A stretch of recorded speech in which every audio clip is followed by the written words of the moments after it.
Buy now, pay later. Did you know you could do that with property? Kind of in the name, right? Rent to own.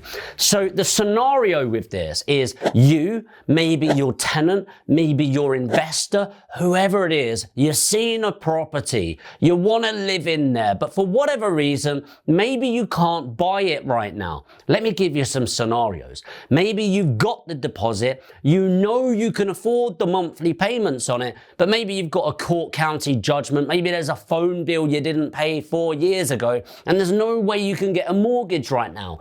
But in the next 3 or 4 years, your credit file will be clean and you'll be able to buy it. Scenario number 2, let's say you're earning 25 grand a year and you're in a 5-year progress to get to 32,000 a year. And you know at that point you can afford this property, but you want to lock it in now. You would be able to take that on. Or maybe you're in a situation where you've got the monthly payments, but you don't have the deposit. This is going to be a great strategy for you or your tenant or investor to take advantage of this strategy. So that sounds great. What exactly is it? Well, rent to own is all about finding a property.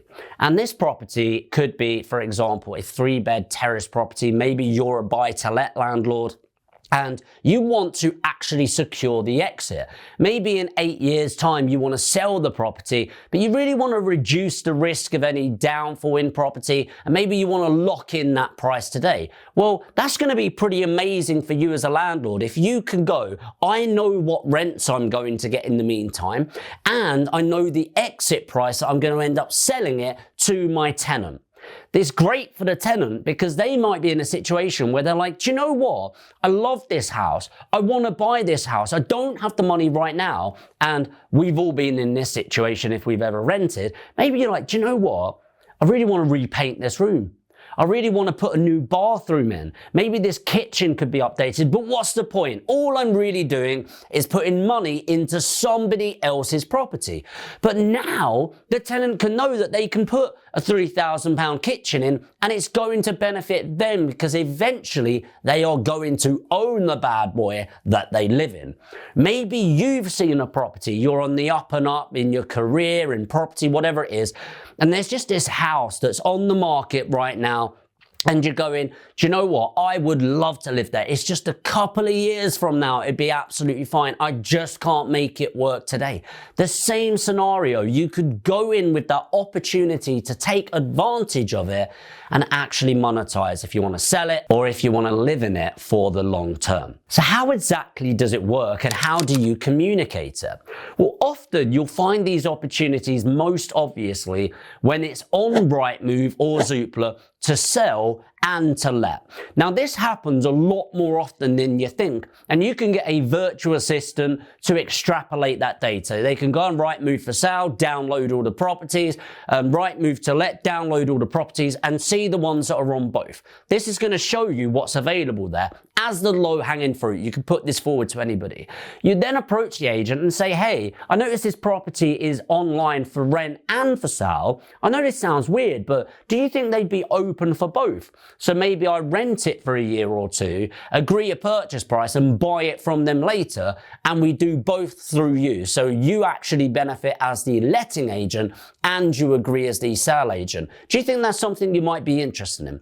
Almost every agent's going to go, yeah, because very factually, that individual is just looking to get out of the property. They're happy to rent it or sell it. So they're giving you a real insight into that in the first place. And by the way, you can actually do this with commercial office space. Round the corner from our offices, there's a office for let and they're open to selling. Same sort of concept. For yourself, it will be great if you've got this mansion that you want to move into, but let's keep it simple for now. So the way that this typically works is they'll pay the market rent. I'm going to make these numbers up, but I'll go through a worked example in a moment. So let's say you are going to pay a £800 rent.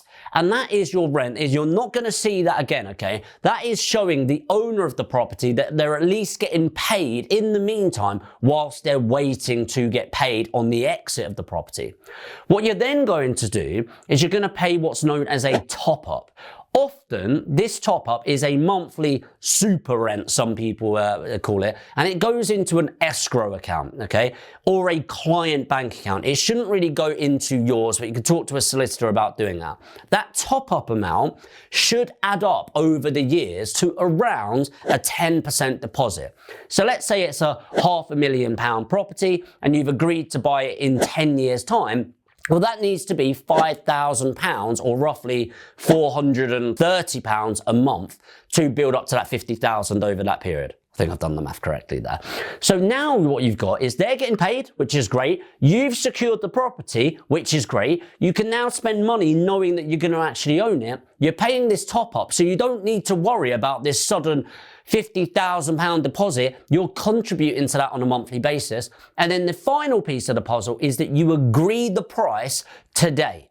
So if you're putting this out yourself, you can negotiate with the owner of the property. If you're putting this out to an investor or a tenant buyer, which is a tenant wanting to buy the property, you need to agree a yearly capital growth that you think is appropriate. Typically around 5%, but that's going to be area dependent. You need to do your local analysis on that.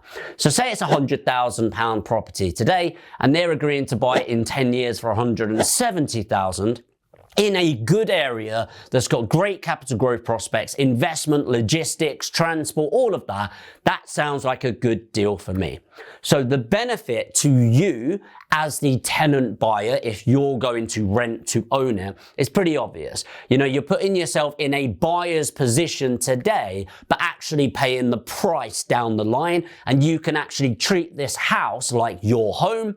The benefit to you as an investor, if you own that property, is that you are getting a guaranteed exit. So you need to be thinking about all these people that maybe they're downsizing from their property. Maybe they're going through divorce. Maybe they want to sell it, but they don't want to sell it on the cheap. There's thousands of scenarios that an owner of a property would want to do this. So hopefully I've sold the benefits of this, who it helps and who it doesn't. But are there some downsides? The first thing to be aware of is that as the tenant, they don't need to buy the property. So they have the right to purchase it, but not the obligation.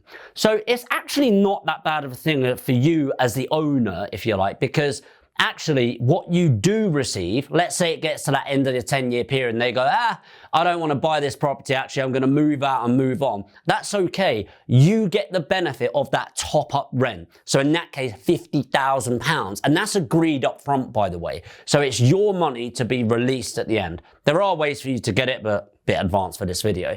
So what that means is your worst case scenario, say they leave after 5 years, is you've got the house back, you can then put another tenant buyer in and you've received that top-up rent. So it's really not that big of a deal, but if you were banking on that exit, it is not guaranteed. So if, for example, the property goes up, let's say you've agreed 170,000, but the property's gone up to 220,000, this is a downside. Like, you are actually hedging your risk, but you're also capping your upside as the investor. Because if the market does go up a lot more than expected, which often does happen in good areas of the UK, then what's going to happen is they are then in a situation where they can buy your £250,000 property from you at 170 and you are locked in. The next problem is, what about if the reverse happens? What if they get and it's not worth 170,000? Let's say there's a big recession just before they can actually afford it. Well, then they're not able to fulfill on the obligation. Now, technically speaking, this isn't your problem as long as you've applied a capital growth rate to the property that is in line with expectations, but that will get looked at, by the way, so you need to be conservative with that. But if for whatever reason it's not happened, then they won't be able to buy it and you need to have an open conversation. Personally, what I would look to do is extend it if I can. Just say, hey, look, this is the market. I don't want to kick you out the house. I know we've got this agreement. How about I extend it for you and I won't add anything on? And I think that's probably the right thing to do to get your benefit and maybe get some rent in the meantime, but the tenants then not spend all this money on their home and then you're kind of dicking them over, right? The final thing to consider is if they're actually going to pay you, but I'm not really going to deep dive into that because that's the exact same with any tenant that you have in a property, there's always a risk that they won't pay. And if they do, just so you're aware, they are treated like every other tenant and you go through the eviction process. So with that in mind, let's jump into the numbers. So let's give a worked example of a 3-bed terrace property up in Yorkshire. So if this property today is worth 115,000, then we're going to apply roughly 5% capital growth. Now, in the areas that I operate, that is very reasonable and has been consistent for the last 15 years, even through ups and downs. So let's assume that this tenant over here, we'll call him Pete, has decided, hey, I love the property, but I really want to buy it. I'm just not able to right now. Let's say the scenario is Pete's earning decent money, but he's got a CCJ, a court county judgment that's not going to go off his record for the next 4 years, at which point he'll have enough money, would have put together the deposit, and will be able to buy the property.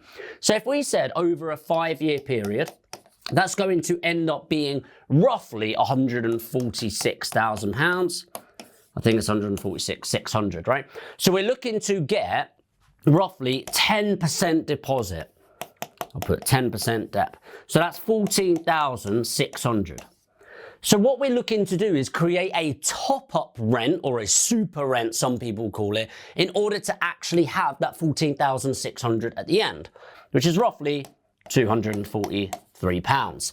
So that £243 is going to come in every month on top of the rent, okay, on top of the rent. And then what that's going to do is either go into an escrow account, or you can have it into a client account that you create, but it depends on what you agree with the potential tenant buyer. At the same time, what's going to happen is you're going to rent the property. So hence the rent to own part. Let's say it's at £650, times that by the 60, that's an additional £39,000. So what's going to happen at the end of this is, let's say Pete does actually buy the property. Well, what you've got is the 39,000. Let's say you own it cash for this example. Obviously, you deduct mortgage and everything like that. But you've also made the 31,000, which is the 146,000 minus the 115,000, which is also a profit in between. Now, again, this is gross profit before legals. It's more as a worked example. But you're going to get £31,000 in there. What that means is you are going to make £70,000 gross profit if you don't have debt, leverage, etc. in place. Now, again, the benefits to you is you're maximizing your returns whilst heavily reducing your risk. In Pete's situation, he's happy because he loves the property. The other great thing is you don't typically have management costs, because you often don't need a letting agent for this, and you don't have maintenance costs because part of the agreement is, Pete, it's your property, you need to look after it. That being said, I still would maybe have an annual inspection of the property just to make sure Pete is looking after it, because ultimately, in the meantime, it's still your house. But worst case scenario, let's say it gets to the end of 5 years and Pete goes, do you know what? It's been lovely, I'm off. Well, great news, you get to keep the 39,000 in rent. Again, I know it's only gross profit, but you also get to keep the £14,600. So you've now got £53,600 in that scenario, because you are allowed to keep that deposit as yours in the agreement. And also, you now own the house that in this scenario is worth £146,000 theoretically, but you still only bought it for 115. So you actually, it's a bit of a weird thing with tenant buyers, is most of the situation on a rent to own, if they end up abandoning the property, it actually works out better financially for you. But those are the numbers of a very typical example that help you break down and understand, is it going to be enough benefit for you? So obviously this is just a short video trying to cram in as much information as possible in a short timeline. But if you're watching this and you want to find out more and maybe invest in yourself and get some paid for education, put education in the comments and one of my team will be in touch with what program programs we've got running at the moment to help enhance you. Or if you want me to do more videos on YouTube, put rent to own in the comments and I'll do some more bits around this. If you're new to the channel, maybe you want to find out more about property investing, make sure to hit the subscribe and the notification bell, and of course, destroy the like button on the way to your next video.